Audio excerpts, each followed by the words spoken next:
הצגת שקופיות מותאמת אישית.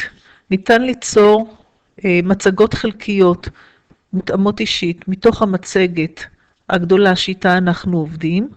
נעשה זאת על ידי זה שנלך לכרטיסייה הצגת שקופיות, ובקבוצת הפקודות התחל הצגת שקופיות נבחר הצגת שקופיות מותאמת אישית.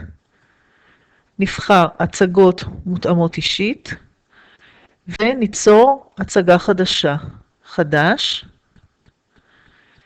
בחלון שנפתח נבחר איזה מהשקפים אנחנו רוצים להוסיף למצגת המותאמת האישית.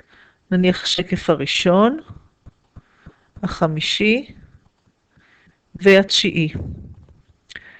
נקרא לזה הצגה מותאמת אישית.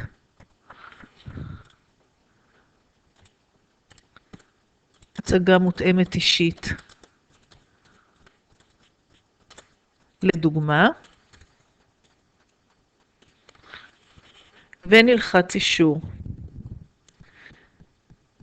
אם נרצה ליצור עוד הצגה מותאמת אישית, חדש, ושוב ניצור הצגה חדשה. נסגור.